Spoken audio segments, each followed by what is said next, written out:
கந்தா போற்றி, கடம்பா போற்றி, கதிர்வேலா போற்றி, ஆறுபடை வீடு கொண்ட முருகா போற்றி.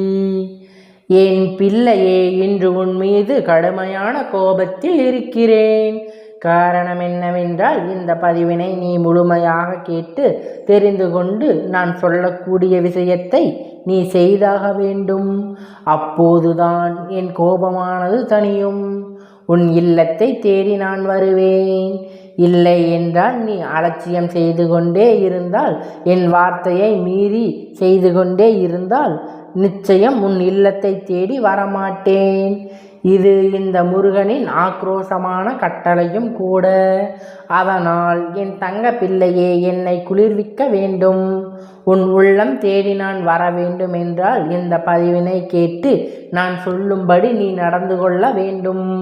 அப்படி நடந்து கொண்டால் மட்டுமே இந்த முக்கியமானது உன் வாழ்க்கையில் நினைத்தபடி நினைத்தது நடக்கும். உன் இல்லம் தேடி நான் வருவேன். இது இந்த அப்பனின் சத்திய வாக்கு. அதனால் என் தங்க பிள்ளையே, பலமுறை சொல்லியும் கூட விஷயங்களை நீ தவற விட்டு விட்டாய். இன்றும் தவறவிட்டால் பிறகு நடக்கக்கூடிய விஷயத்திற்கு நான் பொறுப்பாக மாட்டேன். ஏனென்றால் பல விஷயத்திற்கு உனக்கும் புரிய வைக்க வேண்டும் என்று முயற்சி செய்தேன். நீ அதை புரிந்து கொள்ளும் அளவிற்கு பக்குவப்படுத்தவில்லை. இது நம் அப்பன் நமக்கு என்ன சொல்ல போகிறார் என்று நீ கருத்தில் கொள்ளவில்லை. நீ ஏளனமாக எண்ணி விட்டு விட்டாய். இனிமேலும் உன் வாழ்க்கையில் அலட்சியமாக எண்ணிக்கொண்டே இருந்தால் நடக்கக்கூடிய காரியத்திற்கு நான் பொறுப்பாக மாட்டேன். அதனால் என் தங்க பிள்ளையே, இந்த பதிவானது உன் வாழ்க்கையில் கடைசி கட்டமாக மாறப்போகிறது. நான் சொல்லக்கூடிய விஷயத்தை கவனமாக கேள். என் செல்ல பிள்ளையே, என் சில விஷயத்தை எண்ணி அழுது கொண்டே இருக்கிறாய். என் தங்க பிள்ளையே, பல விஷயத்தை நான் சொல்லிவிட்டேன். ஏனென்றால் நீ இழந்தது கெட்ட விஷயம். துரோகம் செய்த விஷயத்தை தான் இழந்து கொண்டிருக்கிறாய். பின் எதற்காக அழுது கொண்டே இருக்கிறாய்? நான் சொல்லியும் மீறி அழுது கொண்டே இருக்கிறாய். நான் சொல்வது உண்மைதானே? உன் அப்பன் உண்மையைத்தான் சொல்கிறேன், ஒப்புக்கொள். நான் ஏற்கனவே உன் வாழ்க்கையில் சொல்லியிருந்தேன். நீ நினைத்தது நான் நடத்தி கொடுப்பேன். நீ அழாமல் தைரியமாக இரு. நீ கெட்ட விஷயத்தை தான் இழந்திருக்கிறாய். பின் எதற்காக நீ அழுது கொண்டே இருக்கிறாய்? நான் உனக்கு துணை இருக்கும் பொழுது வழி நடத்தி கொண்டே இருக்கிறேன். உன் வாழ்க்கை ஒவ்வொரு விஷயத்திலும் உனக்கு துணையாக இருந்தும் கவசமாக மாறி உன் வாழ்க்கையில் எவருக்கும் தண்டனையை கொடுக்க வேண்டுமோ அவருக்கு தண்டனையை பாடத்தையும் கற்பிக்க வேண்டும் என்று உறுதியாக இருக்கிறேன். அவர்களுக்கு நான் நிச்சயமாக பாடத்தை கற்பிப்பேன். அவர்களுக்கு நடந்த விஷயத்திற்கு கண்டிப்பாக தண்டனைகள் அவர்களுக்கு கிடைக்கும். அப்படி என்று ஒவ்வொரு முறையும் உனக்கு எடுத்து சொல்லியும் புரிய வைத்து கொண்டு இருக்கிறேன். என் மீது அவநம்பிக்கை இல்லாமல் தினம்தோறும் நடந்த விஷயத்தை எண்ணி எண்ணி நீ அழுது கொண்டே இருக்கிறாய். இந்த அப்பன் மனம் கவலையாகவும் இருக்கிறது. உன் மீது கோபமாகவும் வருகிறது. ஏனென்றால் கிளிப்பிள்ளைக்கு சொல்வது போல நான் சொல்லிக்கொண்டே இருந்தும் காரணம் உனக்கு உறுதி நிலையே எவரும் இல்லை. வாழ்க்கை ஏமாற்றக்கூடிய மனிதரோடு நீ தெரிந்து கொண்டிருக்கிறாய். ஒவ்வொரு தருணமும் சுயநலத்திற்காக பழகி கொண்டிருக்கிறார்கள்.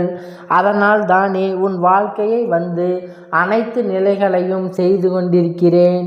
பிறகு நீ விஷயத்தை இழந்து விஷயத்தை எண்ணி எண்ணி கதறிக்கொண்டே இருந்தால் உண்மையான உறங்காமல் இரவு பகல் பாராமல் நீ அழுது கொண்டே இருக்கிறாய். நான் சொல்வது உண்மைதானே? உண்மை என்றால் ஆம் அப்பனே என்று எனக்கு பதில் மெசேஜை அனுப்பி வைத்து வேண்டும். இப்போது உன்னுடைய அசைவுகளை நான் பார்த்து கொண்டேதான் இருக்கிறேன். நீ என்ன செய்கின்றாய்? என்ன செய்து கொண்டிருக்கிறாய்? நீ என்ன செய்ய சிந்தித்து கொண்டிருக்கிறாய்? மனதில் எதை நினைத்து நீ அழுது கொண்டிருக்கிறாய் என்று அனைத்தும் அறிந்தவன் நான். இந்த முருகன் என்னிடம் நீ எதையும் மறைக்க முடியாது. எப்படி மறைத்தாலும் இந்த அப்பன் உன்னிடம் இருந்து கண்டுபிடித்து விடுவேன். உன் நாவிலேயே எல்லாம் வைத்து விடுவேன். அதேபோல் இப்பொழுது உன் மீது கடுமையான கோபத்தில் இருப்பதற்கு காரணம் நான் சொல்லியும் நீ மீறி சில விஷயத்தை எண்ணி அழுது கொண்டிருக்கிறாய் அல்லவா? அதுதான். அது கூட பரவாயில்லை. சில விஷயத்தை உன்னை விட்டு விலகிவிட்டது. என்னிடம் பேச மாட்டாயா? என்னிடம் இருக்க மாட்டாயா? என்னிடம் வார்த்தைகளால் நீ பேச மாட்டாயா? உன்னை நான் பிரிந்துவிட்டு மிகப்பெரிய துயரத்தில் இருக்கிறேன் என்று புரியாதவர்களிடத்தில் போராடி கொண்டிருக்கிறாய். என் தங்க பிள்ளையே, இந்த போராட்டம் உன் வாழ்க்கையில் கஷ்டத்தை தான் கொண்டு வருமே தவிர சந்தோஷத்தை ஒரு நாளும் கொண்டு வராது. உன் மீது துளி அளவும் அன்பு இல்லாதவர்கள் மீது, அன்பு பாசம் இல்லாத நபரிடம், உன் மீது அக்கறை இல்லாத நபரிடம் சென்று என் மீது அக்கறை காட்டு என்றால் எப்படி காட்டுவார்கள்? என் தங்க பிள்ளையே, உண்மையான அன்பு என்பது இருவருக்கும் இருக்க வேண்டும். ஆனால் ஒருவருக்கு பணத்தாசையும் ஒருவருக்கு அன்பும் இருந்தால் புரியாது. என் தங்க பிள்ளையே, சில விஷயம் உன்னிடத்தில் இருந்து நான் பிரித்து வைத்திருக்கிறேன் என்றால் நிச்சயமாக உன்னை கஷ்டப்படுத்துவதற்காக பிரித்து வைத்திருக்கிறேன். வாழ்க்கை எதிர்காலத்தை நீ கஷ்டப்படக்கூடாது என்பதற்காகத்தான் பிரித்து வைத்திருக்கிறேன். ஆனால் நீயோ அதை புரிந்து கொள்ளாமல் எனக்கு கஷ்டம் வந்துவிட்டது, அந்த உறவு இருந்தால்தான் என் வாழ்க்கையை வாழ்வேன், அந்த உறவு இருந்தால்தான் நான் சந்தோஷமாக இருப்பேன், இப்படி என்று மனதுக்குள் புலம்பிக் கொண்டே இருக்கிறாய். ஆனால் என் தங்க பிள்ளையே, நான் சொல்வதை கவனமாக கேள். அந்த ஏமாற்றத்துக்குரிய உறவு உன் வாழ்க்கையில் இருந்தால் நிச்சயமாக உன் வாழ்க்கை முன்னேறாமல் இருந்துவிடும். அந்த பொய் சொல்லக்கூடிய உறவு உன் வாழ்க்கையில் இருந்தால் பொறாமை பிடித்து உன் வாழ்க்கையில் வரக்கூடிய செல்வங்களையும் சொத்துக்களையும் அதற்கேதான் சமர்ப்பணமாகுமே தவிர நீ அதை அனுபவிக்கவே முடியாது. நேரத்திற்கு ஏற்றவாறு மாறுவார்கள். அதே போல் அவர்கள் குணத்தையும் மாற்றிக்கொள்வார்கள். பணம் இருந்தால் ஒரு பேச்சு, பணம் இல்லாவிட்டால் ஒரு நாடகம் என உன்னை பகடக்காயாக மாற்றி உன் வாழ்க்கையை சீரழித்து விடுவார்கள். அதனால் தான் என் தங்க பிள்ளையே, போதும் போதும் என்ற அளவிற்கு நீ கஷ்டத்தையும் துன்பத்தையும் அந்த நபரால் அனுபவித்து விட்டாய். இனிமேலும் அனுபவிக்க வேண்டும் என்று அவர்கள்தான் வேண்டும் என்று அடம்பிடித்து அழுகின்றாய், அழுது கொண்டே இருக்கிறாய். ஆனால் என் தங்க பிள்ளையே, ஒரு தந்தையாக இருந்து என்னுடைய விஷயத்தை கொஞ்சம் சிந்தித்து பார். என்ன தெரியுமா? உன் எதிர்காலத்தை அவர்களால் ஆபத்து வரப்போகிறது, அவர்களால் உன் வாழ்க்கை கெடப்போகிறது என்று உனக்கு தெரிந்தால் ஒரு தாயாக இருந்தும் தந்தையாக இருந்தும் தன்னுடைய பிள்ளை எப்படி காப்பாற்ற வேண்டும் என்றுதானே ஒரு தாயும் தந்தையும் உள்ளம் துடிக்கும். அதே போல்தான் என்னுடைய உள்ளமும் உன் எதிர்காலத்தை பற்றி அந்த நம்பர் சீரழிந்து விடக்கூடாது என்பதாகத்தான் துடித்து கொண்டே இருக்கிறது. உன்னை காப்பாற்றி வைத்திருக்கிறேன். இந்த சிறு கஷ்டத்தை தாங்கிக் கொள்.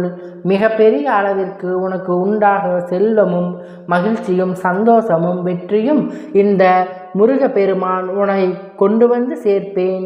உனக்கு நான் மட்டும் இருக்கிறேன், அதை முழுமையாக நம்பு. ஏமாற்றக்கூடிய உறவுகளை எல்லாம் வாழ்க்கையில் வேண்டாம் என்று அடம்பிடித்து அழுது கொண்டே இருக்காதே. இனிமேல் நான் அழமாட்டேன் என்று இந்த தாய்க்கும் தந்தைக்கும் நீ குறுஞ்செய்தி அனுப்பி வைத்தால் நான் நிச்சயமாக கோபத்தை தணித்து விடுவேன். நான் நிச்சயமாக உன்மீது கோபப்பட மாட்டேன். இது கூட அன்பு என்ற கோபம்தானே தவிர ஆதங்கம் என்ற கோபத்தில் இல்லை என் செல்லமே. இதை நீ புரிந்து கொள்வாய் அல்லவா? மிகப்பெரிய கஷ்டத்தையும் ஏமாற்றத்தையும் துரோகத்தையும் நம்பி அவர்களை கொடுத்து விட்டார்களே, அந்த நயவஞ்சகக்காரர்களை எல்லாம் வாழ்க்கையில் எப்படி நிற்கதியாக நிற்க வைத்து என் பிள்ளையை எப்படி நான் வாழ வைப்பேன் என்று எப்பொழுதும் நான் நினைத்து கொண்டேதான் இருக்கின்றேன்.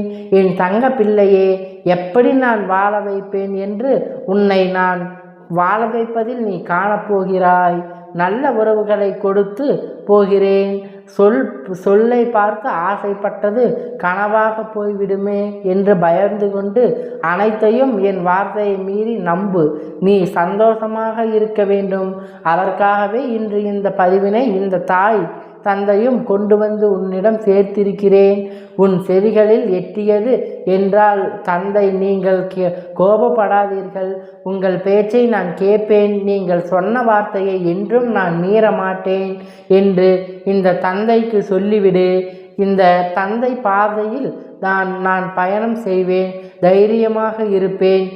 இந்த தந்தை கூறுவதை இழந்த உறவு கெட்ட உறவு என்று எனக்கு புரிந்துவிட்டது என்று நான் இனிமேல் அழமாட்டேன் என்று இந்த தகப்பனுக்கு என் தங்கப்பிள்ளை ஒவ்வொரு நாளும்.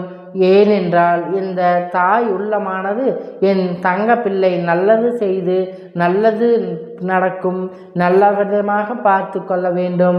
துரோகத்தால் துடிதுடித்து கொண்டிருக்கிற தனிமையில் இதை என்னால் பொறுத்து கொள்ள முடியாமல் என்னுடைய மனமானது அப்படியே எரிந்து கொண்டே இருக்கிறது. அதனால் நெருப்பால் ஆன என் தங்க பிள்ளையே, இனி ஒவ்வொரு தருணமும் இனிமேல் உனக்கு வெற்றியும், ஒவ்வொரு தருணமும் இனிமேல் உனக்கு வெற்றி மகிழ்ச்சியும் தான். இனிமேல் உன் வாழ்க்கை சந்தோஷமாக இருக்க போகிறது. உன் இல்லத்தில் நான் கொண்டு வந்து சேர்ப்பேன். அதனால் என் தங்க பிள்ளையே, இந்த தந்தையிடம் அழமாட்டேன் என்று மெசேஜை அனுப்பி வைப்பாயா? தைரியமாக இரு என் தங்க பிள்ளையே. கஷ்ட காலத்தையும் உன் வாழ்க்கையில் முன்னேற்றத்தை வந்து கொண்டே இருக்கிறது. உன்னை கஷ்டப்படுத்தியவர்களுக்கு அளவைக்க வரவில்லை. நல்லவர்கள் யார், கெட்டவர்கள் யார் என்று அனைத்தும் நீ தெரிந்து கொள்ள வேண்டும். அப்படி தெரிந்து கொண்டால் இன்னும் ஒரு முறை மற்றவர்களை ஏமாற மாட்டாய். இதை நீ புரிந்து கொள்ள வேண்டும். உனக்கு சந்தோஷம்தான் நடக்கப் போகிறது. அதனால் அழாமல் இரு என்று. பிறகும் என்ன தெரியுமா? இந்த பதிவினை உன் பொன்னான கரங்களால் தெரிந்தவருக்கு தெரியாதவருக்கும் அனைவருக்கும் பகிர்ந்துவிடு. ஒரு சில தங்க பிள்ளை உறவுகளை இழந்து மனம் குமரிக்கொண்டே அழுது கொண்டிருக்கிறார்கள். அவர்களுக்கெல்லாம் நான் கண்ணில் படுவேன். கற்றுக்கொண்டே அவற்றின் வாழ்க்கை மிகப்பெரிய மாற்றத்தை உண்டாக்க வேண்டும். அதனால் இந்த பதிவினை பொன்னான கரங்களால் பகிர்ந்துவிடு. என் செல்லமே, நீ நினைத்தது அனைத்தும் நடக்கும். உன்னை நம்பிக்கை துரோகத்தில் உள்ளாக்கியவர்களுக்கு சிறந்த தண்டனை கிடைக்கும். நீ அவர்களை நம்பிக்கொண்டே இருந்தால் உன் வாழ்க்கை என்ன கதியாகும் என்று உனக்கு புரியும். இப்பொழுது இந்த முருகனின் வாக்கை நீ முழுமையாக கேட்டிருப்பாய். இதனால் இதற்கு மேல் உனக்கு ஒன்றும் கவலை இல்லை. நீ என்னை எப்பொழுதும் நம்பியிரு. நான் உனக்காக எல்லாவற்றையும் உன்னை தேடி நான் அனுப்பி தருவேன். அதை நீ ஒரு காலம் மறக்கவே வேண்டாம். நான் உன்னோடு இருக்கிறேன். நான் உன்னோடு பயணம் செய்கிறேன்.